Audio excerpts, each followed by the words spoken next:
Hello, Christ Church. This is Pastor Fred Greco, and I'm coming to you from Michigan, where I am on vacation with my family, visiting my parents just outside Detroit.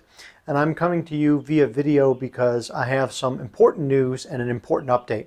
Important enough to interrupt my vacation and to speak to you personally. You may have seen that recently Fort Bend County Judge K.P. George has issued a new order regarding face coverings and masks in Fort Bend County, following a very similar order issued by Judge Lina Hidalgo in Harris County. And the sum of it is this, is that these judges have issued an order in accordance with the executive order from Governor Abbott to make face coverings required by all businesses, commercial businesses that are operating in these counties. So if you own a business, if you're H-E-B, or if you are a restaurant, or you are some other business open to the public, then you have to have your employees wear face coverings at all times. And people who come into your business to buy and sell, they have to do this similarly. Now, there is one large exemption to these orders, and that is churches and places of worship. Because of First Amendment concerns, these face covering mandates do not apply to churches. But at the same time, this is a real change in our community and in our society from just a few weeks ago. You may have noticed that in the news that COVID-19 cases are up, and our government is concerned about this, concerned enough that Governor Abbott has encouraged, not required, but encouraged citizens of Texas to remain at home and to not be out and about as much as they were, in an effort to kind of quell the spread of COVID-19 cases. And so your session has met. We got together and discussed this. And on the one hand, we don't want to mandate face coverings in every instance because churches are exempt. But at the same time, we want to follow the guidelines of the medical community and of the government. We want to follow along with what you will be doing with the rest of your lives, the other 6 days of the week, Monday through Saturday.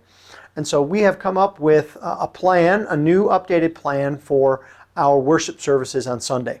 And that plan is as follows. For our first service, our 8:30 service, we are going to require face coverings. And so if you're going to come to that first service, you need to have a face covering, or if you don't have one and you come, we can provide one for you. They don't need to be medical grade. They don't need to be these N95 masks. They could be a scarf. They could be a bandana. It could be a cloth covering that you have. But we're going to be requiring everyone at that service to have a face covering. Now you may ask why. And that is so that if you come to that service, you will know that everyone else there will also have a face covering. And so if your comfort level is such that you desire to have a face covering and have others around you have a face covering, that is the service that you should attend. Now at our 10:30 service and at our evening service, we are not going to be requiring face coverings. And so if you don't have a face covering for those services, you will not be turned away. You will not be given and required to wear a face covering.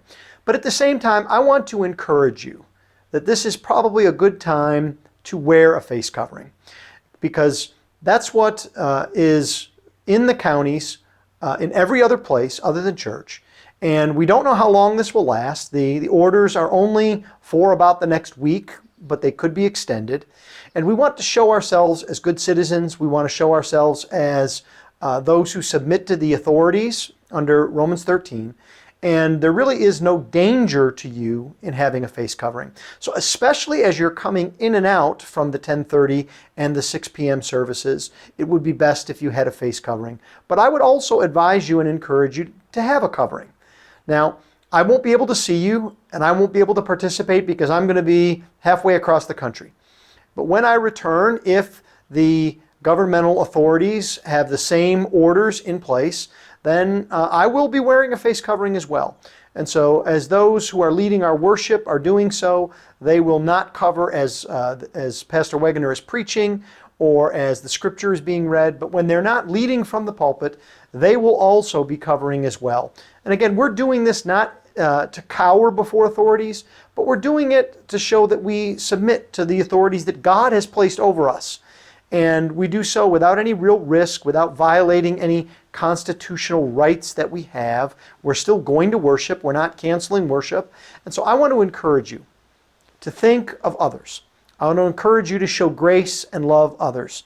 I want to encourage you to have patience with the government, with your leadership here at church, with me. I want to encourage you to think the best of others and to realize that we're going to be inconvenienced for some period of time. Now, we hope that sooner rather than later COVID-19 will be over, but for now, we are inconvenienced. I can tell you that I've been personally inconvenienced on our vacation. We were planning on visiting family in Buffalo, New York, and you may have seen in the news that New York State, Connecticut, and New Jersey have closed their state. They have put together sort of a ban for travelers from 10 states, including Texas. So we had to cancel that portion of our vacation. And so this is an inconvenience. It is a difficulty, but we will survive this. The church will survive and thrive. And so I want to encourage you to submit. I want to encourage you to encourage others. And so if you have questions about this, you can feel free to contact the church office. Our website will be updated with these standards. And I pray that you will be able to worship the Lord in spirit and in truth. And I look forward to seeing you in just a few weeks. God bless.